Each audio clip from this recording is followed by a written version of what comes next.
Alright. Praise God. Amen. Kamusta po mga kapatid? Amen. Purihin ang Panginoon. At minsan pa tayo ay magsasama-sama sa Biyernes na ito sa ating pong Friday worship service upang patuloy na papurihan, pasalamatan, luwalhatiin ng Panginoon. Hindi lamang po dun sa ating mga kantahan. Ganon din naman sa ating pong pahinig ng salita ng Panginoon na alam natin na may malaking pakinabang po sa ating lahat. Sa mga kasama po nating bago, sa mga online na nanonood, ang Potter's House of Arabia ay nag-start po noong February regarding sa the beginnings or study of book of Genesis. At ang pinag-uusapan po natin dito ay yung mga pasimula na nangyari po doon po sa libro ng Genesis. So welcome po sa ating pong mga bagong kapatid na kasama sa Panambahan, sa mga pangatlong bumalik, purihin ang Panginoon. Ako po ngayon ay nasa Jeddah at kasalukuyan pong medyo malayo tayo, and this would be my second week na hindi po tayo magkakasama. And God willing, by next Friday or next Friday, tayo po ay muling magkita-kita personally. So sa mga kasama natin sa online, sa YouTube, sa Zoom, sa Facebook Live, ay welcome po. Isa pong magandang umaga, pagpapalang umaga po sa ating lahat. Ayan, purihin ang Panginoon, especially dun sa mga kapatid natin na nandito po sa Riyadh na alam natin na they are giving their time to prepare, hindi lamang dun sa masarap na pagkain o itanghalian natin tuwing Friday. Sa mga nanonood, join po kayo sa amin. Masasarap po lagi yung aming ulam, yung kape na amin pong mga piniprepare. Kahit regular coffee lang ito, pero pa nagkukwentuhan, special yung coffee. Yung ating pong praise team na nagpiprepare po talaga para magbigay luwalhati sa Panginoon, to express His holiness, yung ating pong pasasalamat sa Panginoon sa pamamagitan pa ng awitin. Gayon din naman sa mga media natin, sa mga kapatid na kahit nag-aayos ng upuan, importante po kayong lahat. At isa pong kagalakan na ako po ay kabilang sa ministry po ng Potter's House of Arabia. At tayo pong lahat nawa sa umagang ito ay muling matuto sa ituturo ng Panginoon. At pag-uusapan po natin dun sa slide natin na nakalagay ay part 18, the beginning of mercy. So, pag-uusapan natin o ang ating pong pag-uusap ay patungkol po sa awa, mayamang awa ng Diyos. Hindi lamang sa panahon ni Abraham, ni Lot, hanggang sa panahon po natin ngayon ay nararanasan natin ang mayamang awa ng Panginoon. Okay, so let's continue. Last week, pinag-usapan po natin yung Genesis 18. I don't know if you remember, ang topic po natin noon is about the beginning of intercession, panalangin. At binigyan po natin kayo ng 5 principles of prayer. Doon sa verse 26 ng Genesis 18, ang sabi ng Panginoon, the Lord said kay Abraham, if I find at Sodom 50 righteous in the city, I will spare the whole place for their sake. At alam natin na yung Genesis 18:16-33 ay nagpapatungkol po ito sa kung gaano kaimportante ang panalangin at kung paano po ang Diyos ay nagre-respond, sumasagot po sa mga panalangin ito. Kung babasahin po natin nung nakaraan, parang iniisip natin, parang si Abraham yata parang sa unang tingin ay parang nagbago yung mind ng Panginoon. Kasi ang tanong sabi doon, kung makakakita ako ng 50, how about 45, how about 40, umabot sa hanggang 10. Sige, kapag kami nakita kang 10, I will not destroy the town, basta makakita ka lamang ng 10. Yun ang naging usapan nila ni Abraham. At alam natin, alam naman ni Abraham na ang Panginoon ay umabot sa kanya yung iyak ng city ng Sodom at Gomorrah, yung dalawang city na ito, doon sa kasamaan po ng lugar na ito. And that's why nag-plead si Abraham na Lord, wag mo pong sirain o tupukin ang lugar na ito kung makakita po ako ng 10. Sabi, sige, kung makakita ka. Alam natin na hindi naman natin talaga kayang baguhin ang isipan ng Panginoon. Especially when we are praying. Alam natin yun, ano? Pag sinabi ng Panginoon, nangyari ito, at the same time, walang sino man ang makakapagpabago ng kanyang isipan. Kung ano yung kanyang inordain, kung yung kanyang eternal law o decree, ay hindi po ito kailanman ay pwedeng i-alter o baguhin o ayusin. Sabi nga, ang Panginoon lamang po ang siyang makakapangyari. And then, pinag-usapan din natin last week, yung importance po nung prayer.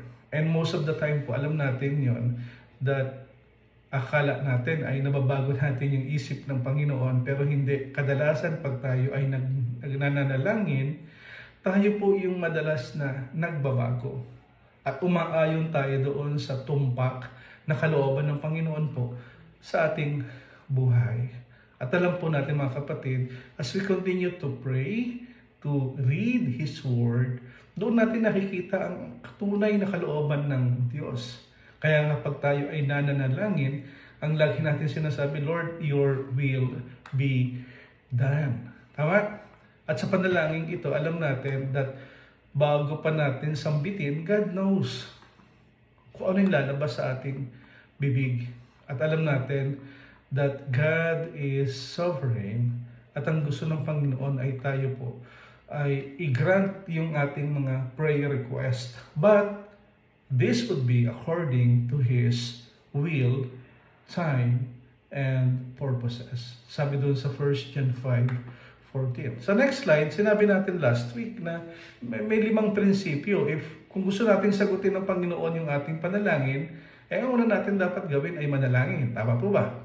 At ang pangalawa, we always say in Jesus' name when we pray.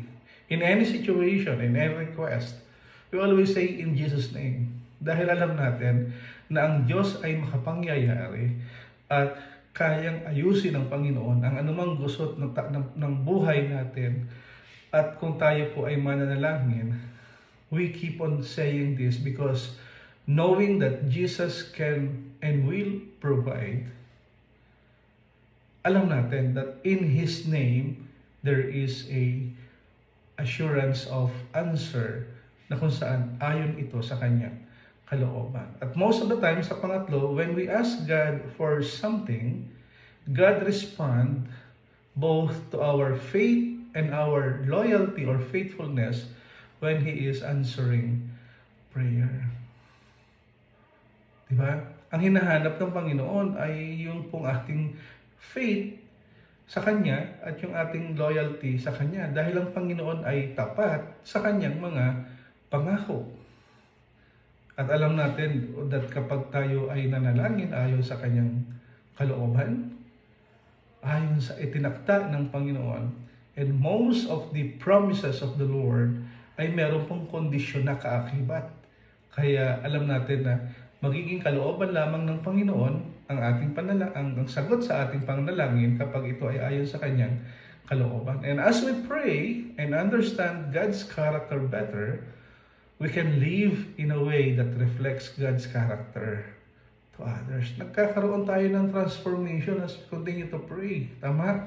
At alam natin that God is preparing us for eternity. At sa Kanyang pag-upo, at sa Kanyang, alam natin na ang Diyos ay nakaupo sa Kanyang luklukang trono. At gusto ng Panginoon na tayo po ay kasabay niya na magro-rule po sa universe, sa mundong ito. And that is the 5 principle of prayer na ginawa po natin. At sa pagkapatuloy po, again, our topic will focus on Genesis 19, the beginning of mercy. Amen? Shall we all stand? Let us read yung pong Word of God in public. Okay? So, pagbibigay respeto po, paggalang po sa ating Panginoon. Sige po, basahin po natin Genesis 19 verse 1 to 11. Ang sabi ay ganito: The two angels came to Sodom in the evening, and Lot was sitting in the gate of Sodom.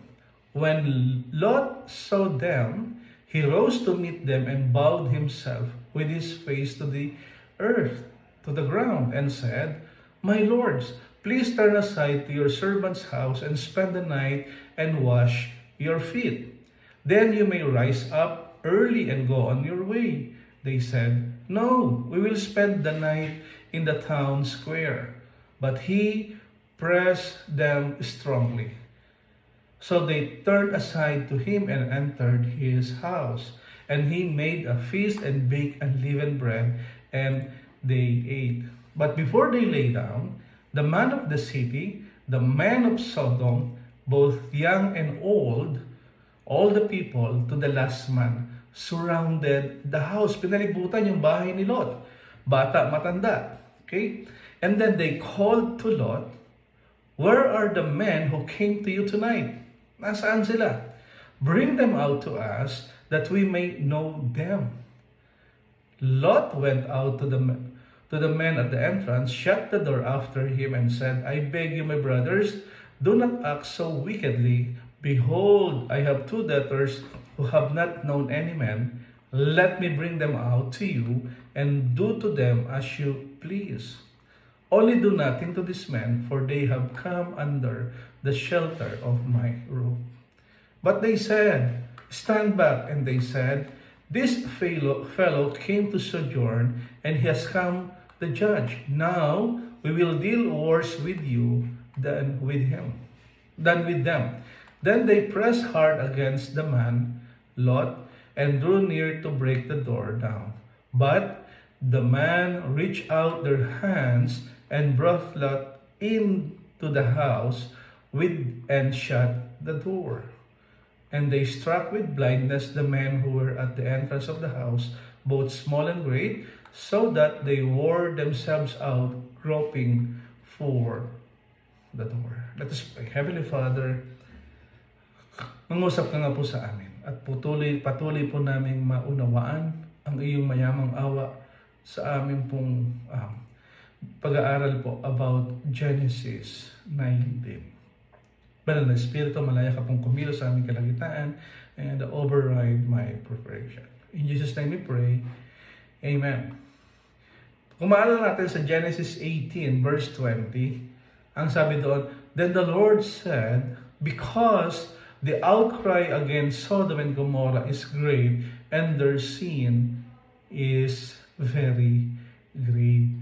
Kaya sinabi niya, katakot-takot na yung sumbong sa akin laban sa Sodoma at Gomorrah. At napakalaki ng kanilang kasalanan. Kaya sabi ng Panginoon, ni Yahweh, bababa ako roon at aalamin ko kung totoo nga o hindi ang paratang laban sa kanila.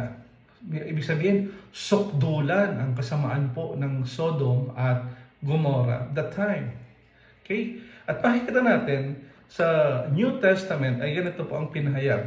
Ang sabi doon, "Or do you not know that the unrighteous will not inherit the kingdom of God?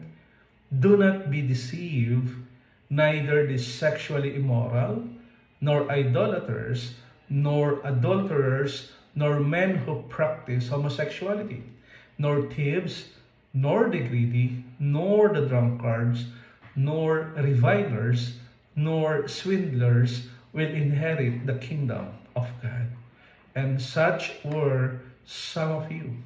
But you were washed, you were sanctified, you were justified in the name of the Lord Jesus Christ and by the Spirit of God." Dito ipinapakita po na ang mga taong walang relasyon sa Panginoon, yung mga taong walang pagkakilala personally sa Panginoon, yung mga taong walang personal na malapit na relasyon sa Diyos. Okay? Ang tawag sa kanila ay unrighteous. Parang tayo rin po, no? We are all unrighteous before we know Jesus Christ, before we accept Him as our Lord and Savior. Sabi doon, hindi nyo ba alam na ang mga makasalanan ay walang bahagi sa kaharian ng Diyos? Wala tayong parte, wala tayong karapatan sa kaharian ng Diyos. Kaya sabi doon, huwag ninyong dayain ang inyong mga sarili.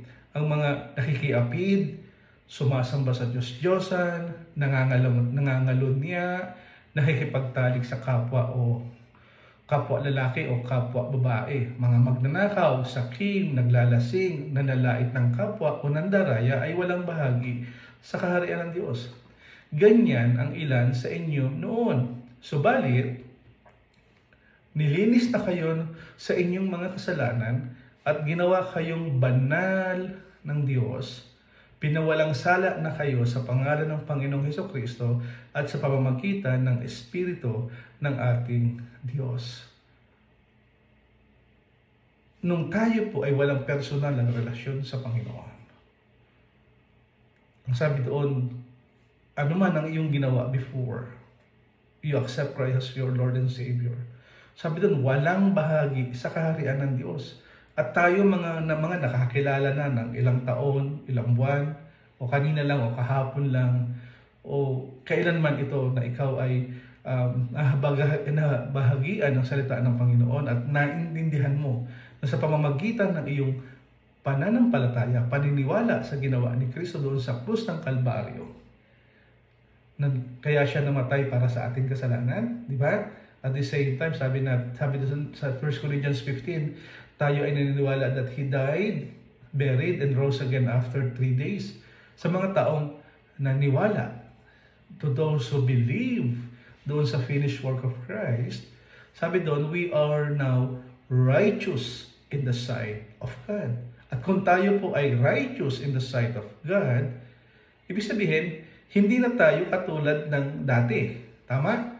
Hindi na tayo dapat bumabalik doon sa tinatawag na nakikiapid, sumasamba sa Diyos-Diyosan, nangangalunya, nakikipagtalik sa kapwa lalaki o babae, nagnanakaw, sakim, naglalasing, nanalait ng kapwa, o nandaraya. Sapagkat ngayong tayo ay mayroong personal na relasyon sa Diyos. Sabi doon, nilinis na kayo sa inyong mga kasalanan at ginawa kayong banal ng Diyos. Pinawalang sala na kayo sa pangalan ng Panginoong Hesukristo sa pamamagitan ng Espiritu ng Diyos. Kaya makikita natin doon sa 2 Peter 2 verse 6 to 8, paano natin malalaman na si Lot ay righteous in the sight of God? Paano siya naging righteous?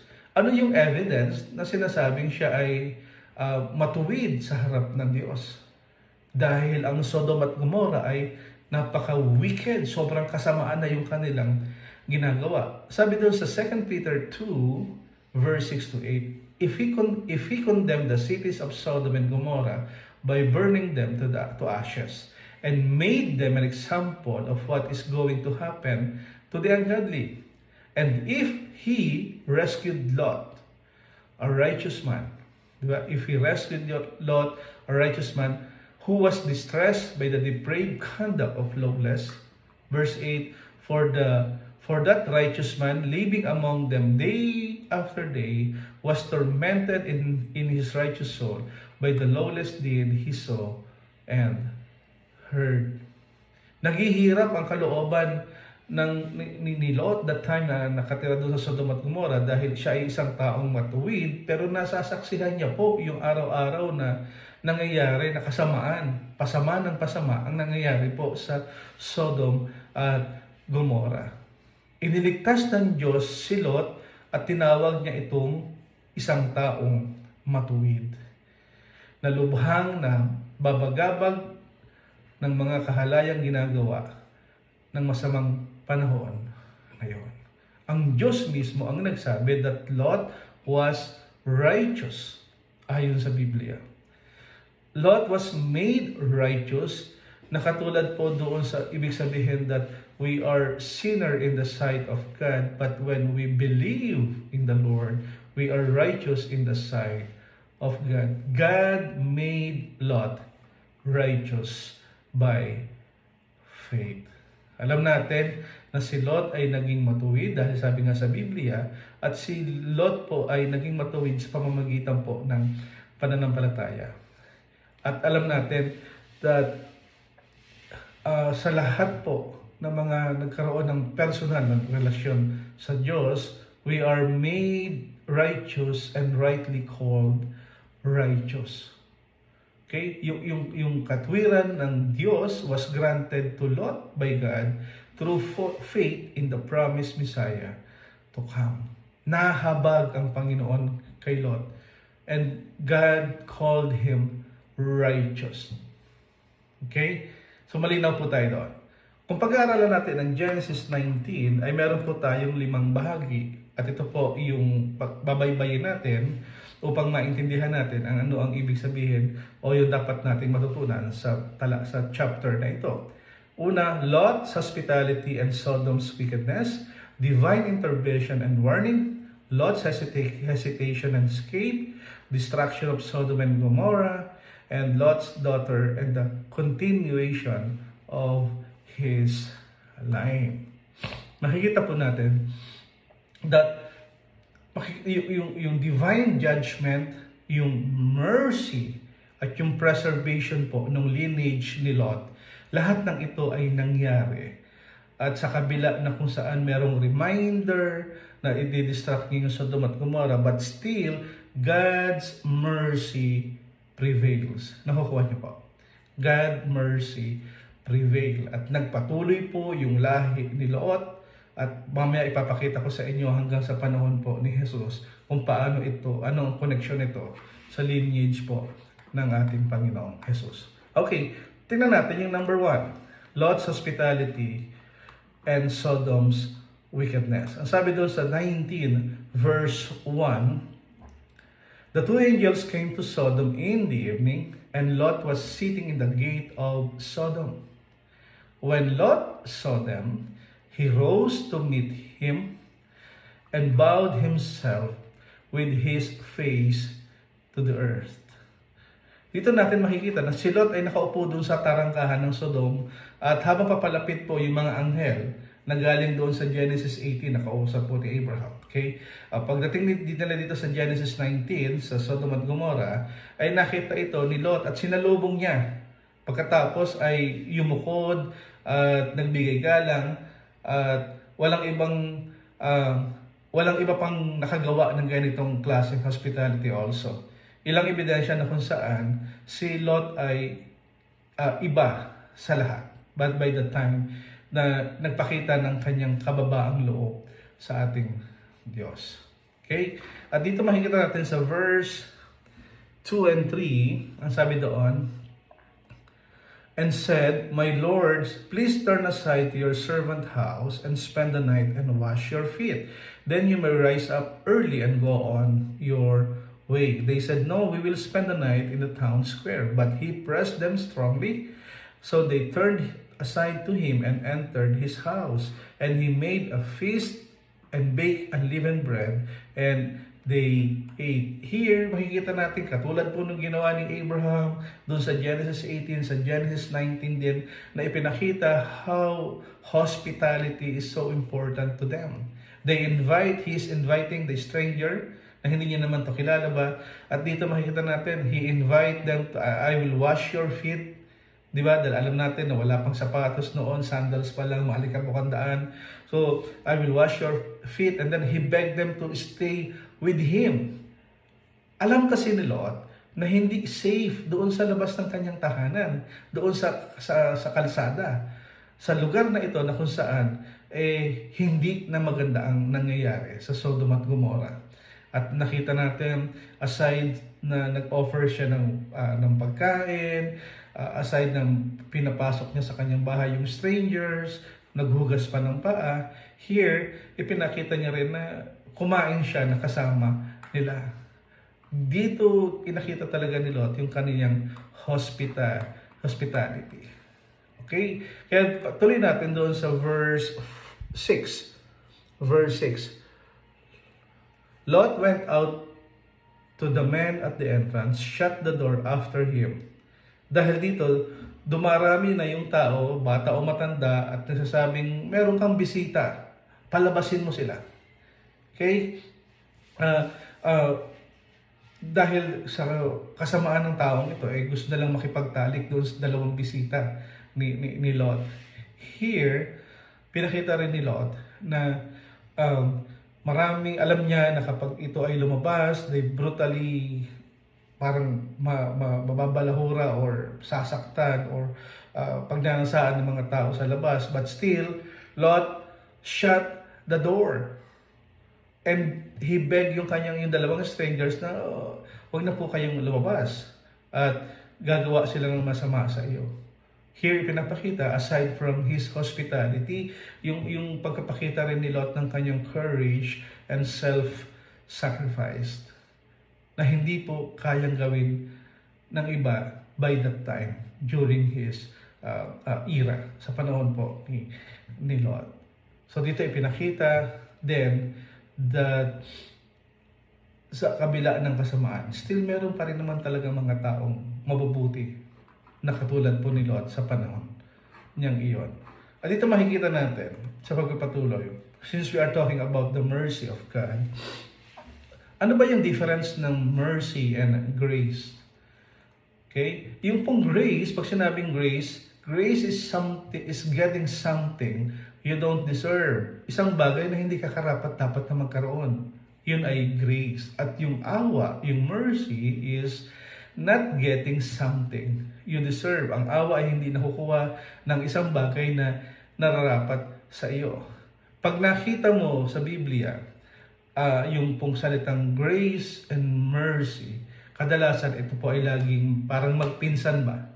Minsan, magkasama sila palagi, malapit sa isa't isa, yung grace and mercy. Since we are talking about the mercy, the beginning of mercy, tingnan natin yung pangalawang tagpo. Divine intervention and warning. Here, ipinapakita, the Lord is warning that people everywhere should repent. Magbago ng isipan tungkol sa kanilang mga ginagawa.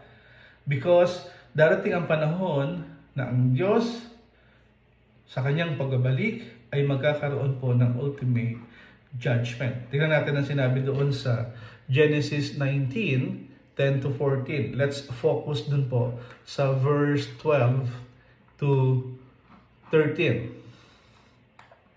Ang sabi ay ganito, Then the man said to Lot, Have you anyone else here?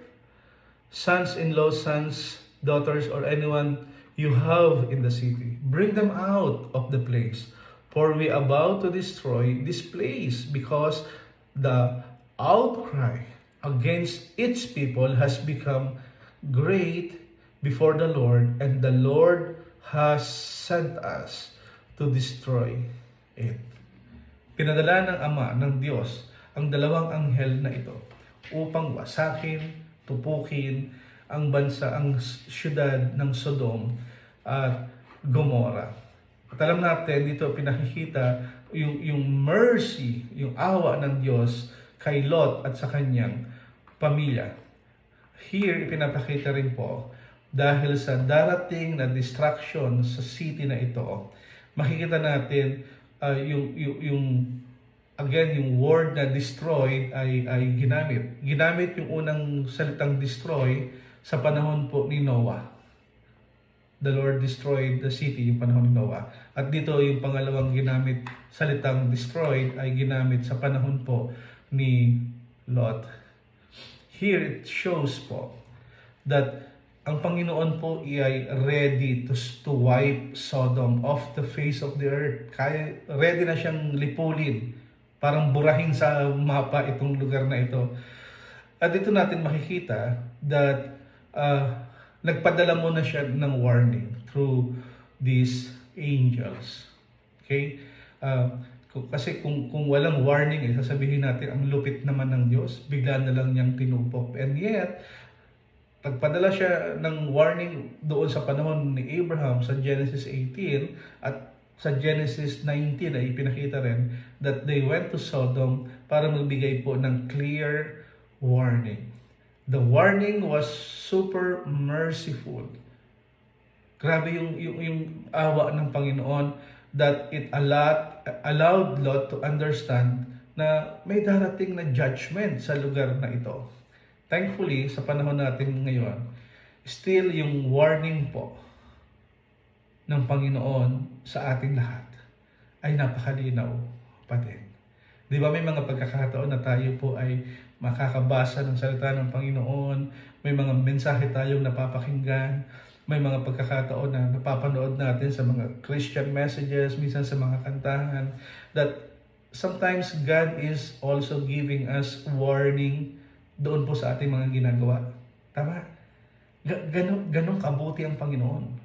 That time, sa panahon nila, ay gumamit ang Ama ng dalawang anghel para magbigay ng warning. At nakita natin dito that God is ready to wipe off yung Sodom that time. At nakita natin that God is so merciful kay Lot at sa kanyang pamilya. At makikita natin doon sa Acts 17 verse 30 to 31. Therefore, having overlooked the times of ignorance, God is now declaring to men that all people everywhere should repent. Applicable din ito sa panahon nila at sa panahon natin ngayon. Everywhere should repent because He has fixed a day in which He will judge the world in righteousness through a man whom He has appointed, having furnished proof to all men by raising Him from the dead. And that is Jesus Christ. The Lord is warning that everywhere, kahit saan, sabi doon, they should repent. Dapat silang magbago ng isip, humingi ng tawad. Talikuran yung mga mali nilang mga gawi o gawa o habit o pamumuhay. Because darating ang panahon that alam natin that the Lord will come to judge. Di ba? Sabi doon sa Hebrews, itinakda sa tao ang mamatay ng minsan at pagkatapos nito ay ang paghukom. Haharap tayo sa Diyos at tayo po ay kanyang huhukuman. But before that thing happened, alam natin na ang Panginoon ay merong warning. Di ba? Bakit may mga taong, bakit ganito itong taong ito sobrang sama? Parang, bakit yung sa amin pa yung namatay at siya pa yung nabuhay? May mga ganito tayong pagkakataon, ano? Hindi natin alam kung ano yung nangyari o pangyayari. Pero ang alam natin that laging binibigyan ng Panginoon ng pagkakataon, hindi lang second, hindi lang third or more chance sa isang tao to repent. Dahil yun po ang mensahe ng ating pong Panginoon. At kung makikita natin doon sa kanyang hesitation at sa pag-escape nila sa verse 15 to 16, makikita natin dito, again, pinakita ng Diyos aside from warning, sinabihan niya si Lot at isama yung kanyang pamilya na tumayo ka at isama mo yung iyong asawa at yung dalawa mong daughter, yung dalawa mong babaeng anak. At alam natin na ganun nga ang nangyari. As the morning dawned and the angels urged Lot saying, "Up, get up, take your wife and your 2 daughters who are here, lest you be swept away in the punishment of the city." But he lingered, si Lot. Nag-alinlangan pa. So the man seized him and his wife and his 2 daughters by the hand. Hinawakan na yung mga kanilang kamay, parang kinaladkad na. Alika na, alis na tayo rito. The Lord being merciful to him, and they brought him out and set him outside the city. Nakita niyo po, aside sa warning, may mga pagkakataon tayo po ay tulad ni Lot, hinawakan na sila sa kamay, alika na, umalis na kayo rito. May mga pagkakataon, di ba, may mga taong ang tiyatyaga sa atin na sinasabihan na kapatid, yung ginagawa mo ay hindi nakakaluwalhati sa Panginoon.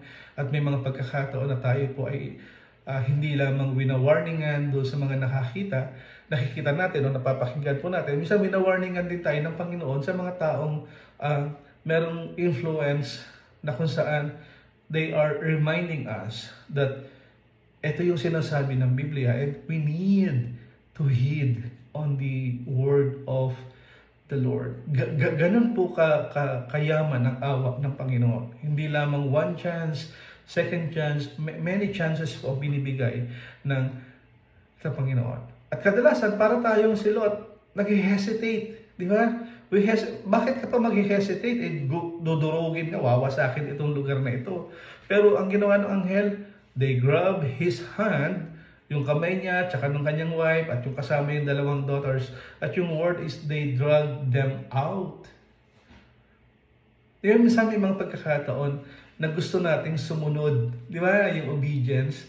Pero sabi natin, yung pong delayed obedience is disobedience also. The moment that you hesitate doon sa word of the Lord, hindi ka naman talaga sumusunod sa Panginoon. Di ba, parang yung mga bata, no? Sige, bibilang ako ng 3. Pag hindi kayo sumunod, di ba? Sa mga anak natin, minsan sinasabihan natin ng ganoon. Or may mga pagkakataon na tayo mismo personally, meron tayong bargain sa Panginoon. Lord, one time lang kahit isang beses lang po, pagbigyan niyo po ako. O may mga pagkakataon na sinasabi na ng Panginoon, hindi tama yan, maling relasyon, pakikiapid, yung pagnanakaw, yung pakikipagtalik sa kapwa, babae o lalaki. Sinabi po sa binasa natin kanina, alam natin na merong punishment po ang hindi sumunod.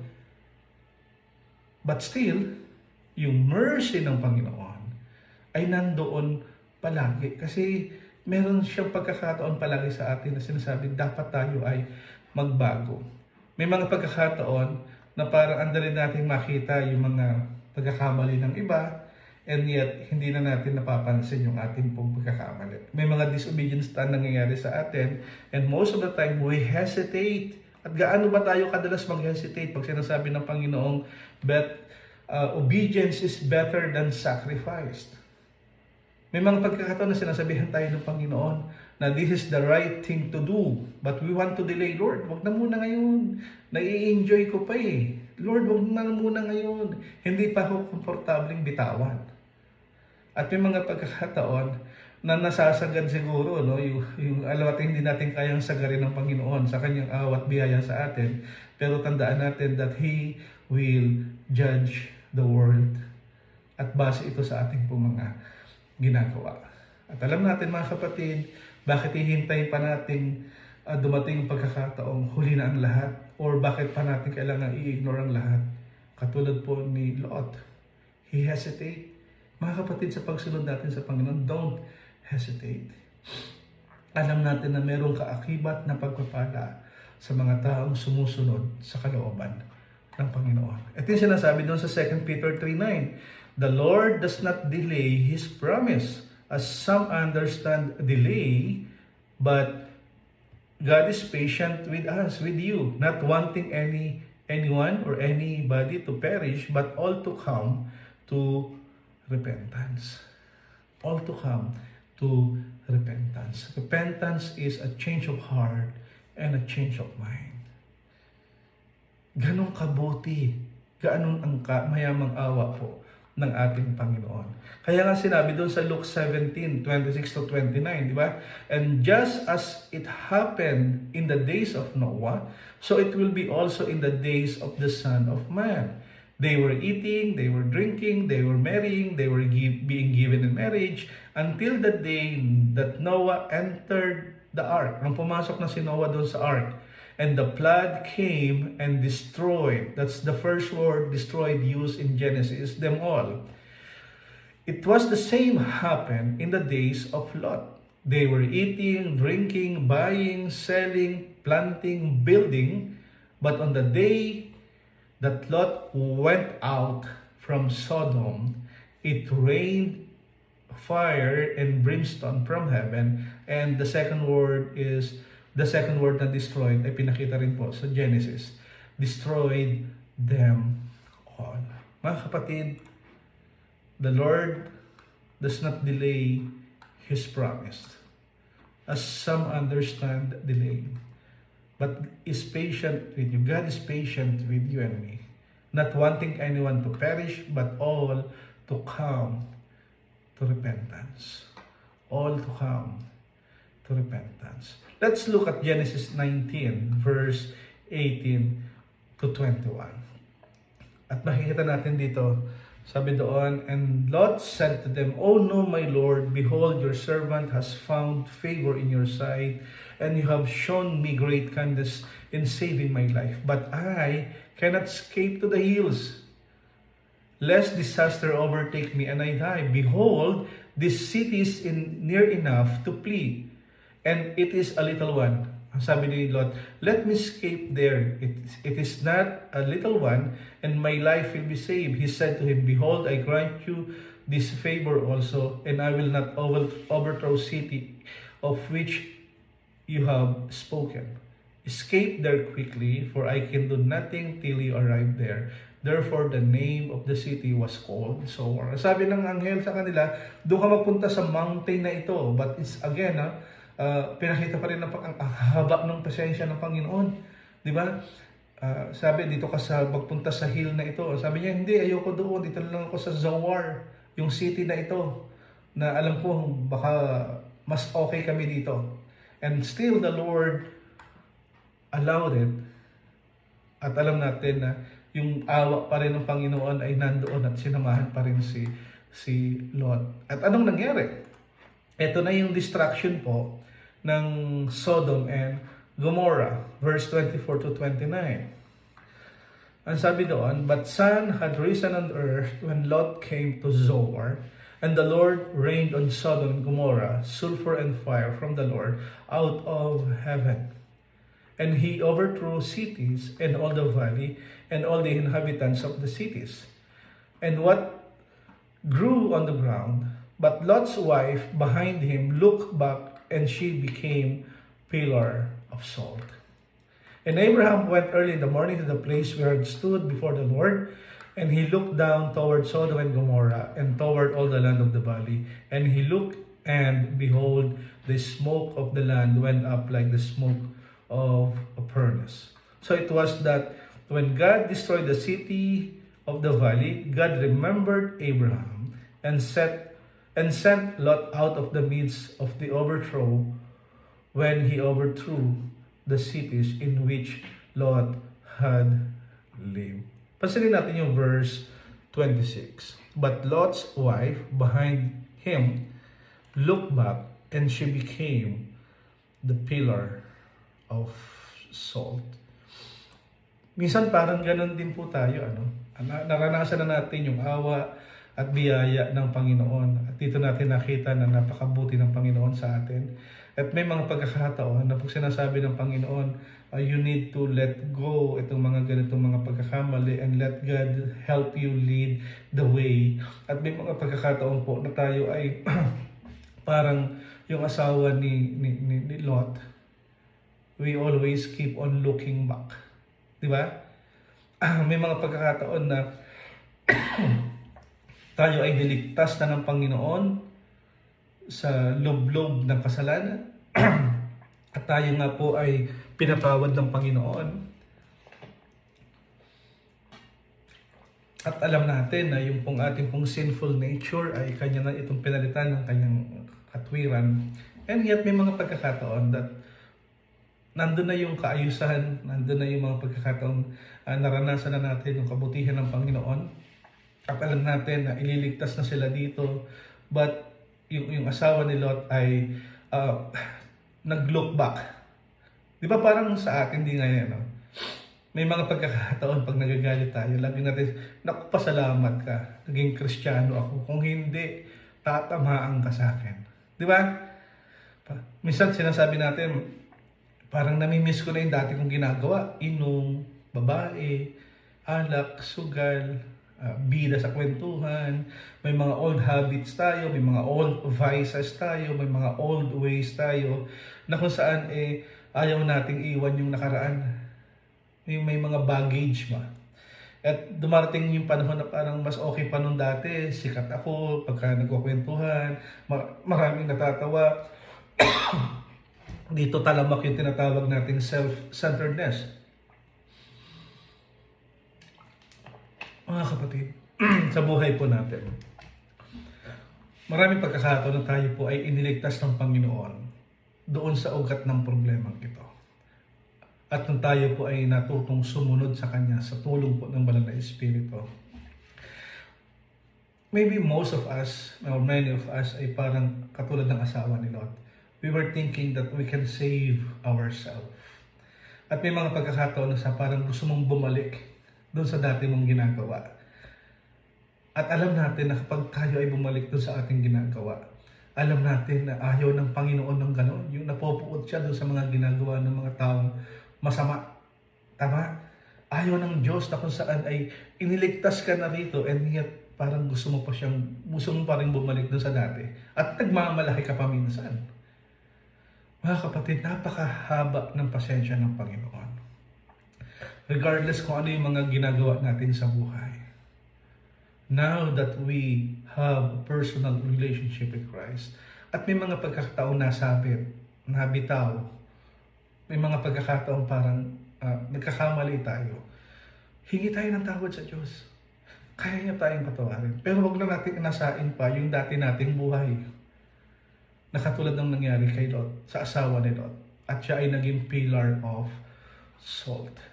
Kalimutan na natin yung mga attachment natin dun sa ating old life.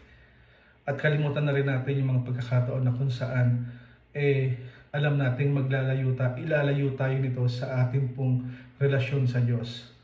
Why not try to let go of all old sins, habits, and let God lead you the right way that pleases Him. Don't be like wife ni Lot. Okay po. I hope nakapulo tayo kahit ng konting aral dito. At sa ating pagtatapos, makikita natin dito yung Lot's daughters and the continuation of his line. Kung babasahin natin yung Genesis 19:30 to 38.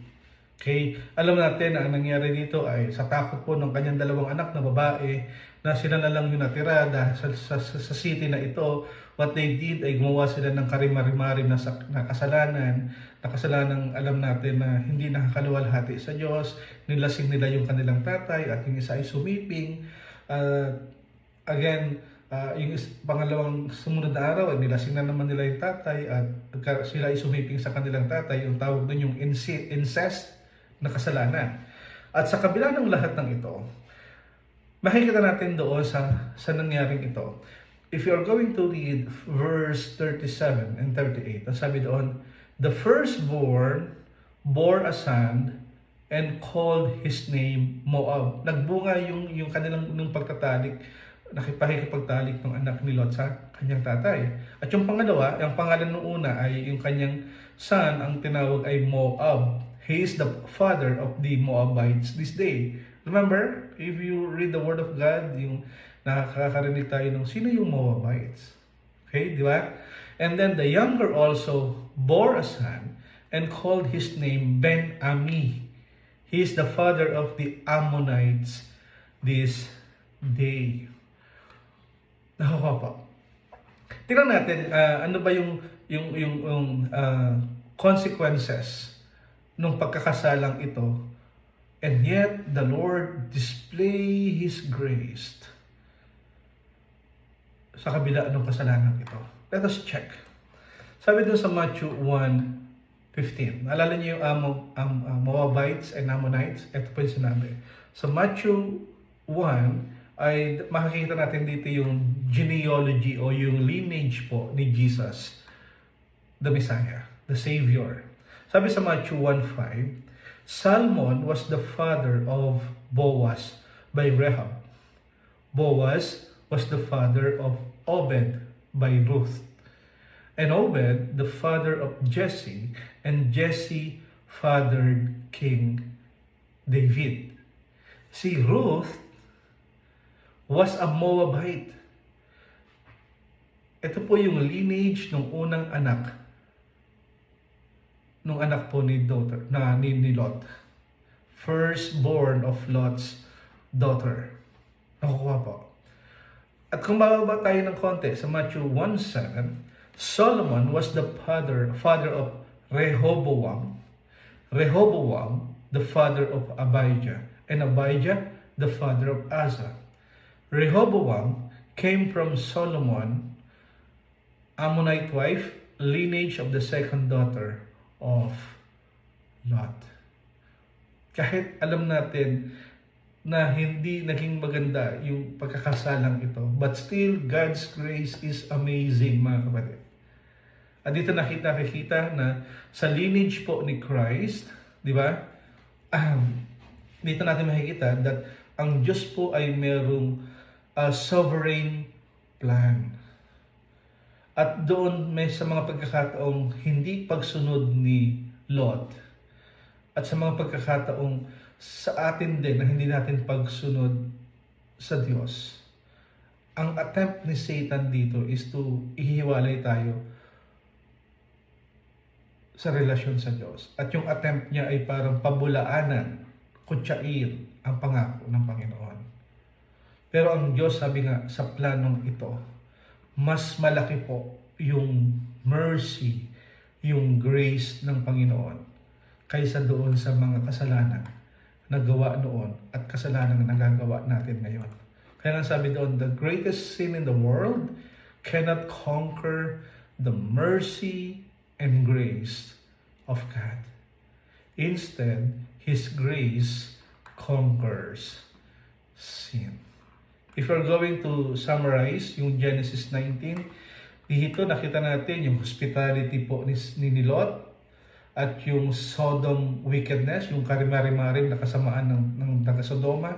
At dito natin makita yung divine intervention, nagpadala ang Diyos ng anghel to intervene. At ang nangyari, di ba, nung hinarangan ni Lot yung pinto, hinila niya papasok sa loob si Lot at yung mga taong nasa labas ay nag-intervene na sila ay nagkaroon ng blindness that time, old and young. Okay? And then dito dating yung panahon na kung saan winarningan na siya ni Lot, sabi ng dalawang anghel na merong impending destruction. So, alis na kayo rito. Di ba yung son-in-law ni Lot, kung mabasahin natin ito, akala nila nagpa-prank lang si Lot. Oh, it's a prank, merong sisirain daw, mga ganon. Hindi sila naniniwala. At sa kabila ng hesitation ni Lot, ay the angels grabbed yung kanyang wife, yung kanyang dalawang daughter, at sinabi, umalis na kayo rito. At nag-request siya na, doon na lang ako sa Zoar instead sa mountain. And still, the request granted by angels, andun pa rin yung mercy ng Panginoon. At dito, nung tinupok na po yung Sodom and Gomorrah, di ba? At yung highlight natin doon is yung asawa ni Lot ay nag-look back and she became yung naging pillar of salt. At dito makikita natin sa verse 30 to 38 yung lineage po ng Panginoong Jesus na yung pong Lot's daughter, even though na nagkaroon po ng hindi magandang kasalanan, pangit na nangyari dito, but still the Lord preserve yung pong lineage na ito, leading them to the birth ng Moabites at ng Ammonites, na kung saan ito ay yung kanilang ancestor. At sa chapter pong ito makikita rin natin that there is a divine judgment, but still yung mercy ng Panginoon ay naroon, at yung lineage na ipinangako ng Panginoong tagapagligtas ay manggagaling sa lahi na ito. This shows yung simple relationship o pagpapakita po kung paano ang judgment ng Panginoon ay kumikilos, yung kanyang mercy na nararanasan ng tao, at yung pag-preserve niya po sa buhay ng tao. In closing, Hebrews 4:16. Mga kapatid, ang sabi doon, therefore, let us draw near with confidence to the throne of grace, so that we may receive mercy and find grace to help in time of need. Mga kapatid, ang Diyos po natin ay mahabagin at mapagmahal. Hindi po siya madaling magalit. Wagas po ang pag-ibig ng ating Panginoon. Ang Diyos po ay banayad kung magalit. Hindi po nagtatanim ang Diyos ng anumang galit sa kanyang puso. Ang yaong taglay niyang galit ay hindi niya kinikimkim. Hindi katulad ng pagsuway kung siya ay magparusa. Hindi tayo sinisingil, bagamat tayo po lahat ay may sala. Yung pong agwat ng langit, ng lupa, hindi po natin to kayang sukatin. Ganoon ang pag-ibig ng Diyos sa mga taong may takot po sa Kanya. Kung gaano po kalayo yung silangan sa kanluran, gayon din po inaalis sa atin ang ating mga kasalanan. Ganon ka-merciful ang Panginoon kung paano nahahabag ang Ama sa anak, gayon siya nahahabag sa mga may takot sa Kanya. Alam natin na ang buhay natin ay sandali po lamang. Parang alabok, parang damo na bukas ay okay, after the end of the day, ito po ay nalalanta, nalalagas. At dito natin makikita ang pag-ibig ni Yahweh ay tunay na walang hanggan. Sa sino man sa Kanya ay may takot at pagmamahal. Ang matuwid niyang gawa ay wala ring katapusan at ang matatamo nito sa tapat niyang kasunduan, ang tapat na sumusunod sa Kanyang kautusan. It shows the mercy and grace of God evident in the salvation that we have through Christ Jesus Christ. We deserve judgment, mga kapatid, but we receive mercy from God and we are delivered from judgment. So what is our right response sa awa at biyaya ng Panginoon? Let us fall on our knee. Lumuhod tayo sa Panginoon. Purihin natin at pasalamatan siya. Magpasalamat tayo. Luwalatiin natin siya sa kanyang awa at biyayang ipinagkaloob sa atin. Kaya sabi doon again sa Hebrews 4:16, huwag kayong magkatubiling lumapit sa trono ng mahabaging Diyos upang makamtan natin ang habag at pagkapala sa tutulong sa atin sa panahon ng ating pangangailangan. In time of need, talk to God. Balik tayo sa Panginoon. Pag sumablay, go back to the cross. Experience His love, His mercy, and grace. Because God is so merciful. Purihin ang Panginoon. And before we close, kindly check. Pag-usapan natin ito. Anong natutunan natin sa umagang ito? In our discussion. How do you see God's judgment and mercy in your life? What will you do in times of God is calling your attention to repent? Mag-hesitate ka ba? Hindi ka ba susunod? Tatalikod ka ba o susunod ka sa Panginoon? At huwag natin i-share sa group, personal reflection pag uwi natin sa bahay, umamayang gabi, kausapin natin ng Diyos sa ating pong personal na buhay. Ano ba yung mga kasalanan or anything that hinder us to obey God? Kausapin natin si Jesus. Hingi tayo ng tawad. And let us renew our commitment to Him. Let us pray. Heavenly Father, we thank you for your mercy and grace na nakita namin sa panahon po ni Lot at sa panahon namin ngayon. We deserve judgment, but you give us mercy and grace. At salamat, Panginoon, dahil binibigyan mo kami palagi ng maraming pagkakataon to repent. At salamat, Panginoon, katulad ng sinabi ng iyong pangako, in time of needs, Lord, we come near to you. We want to repent. We want to confess our sins. Because we know, O Lord, ang sino mang lumalapit sa iyo, hindi mo itinataboy. Ang sino mang nagtitiwala sa iyo, kailanman ay hindi mapapahiya. Purihin ka, O Diyos, sa iyo po ang lahat ng papuri at pasasalamat sa pangalan ni Jesus. Amen. Again, mga kapatid, purihin ang Panginoon. God bless and see you next week. Keep safe. God bless po.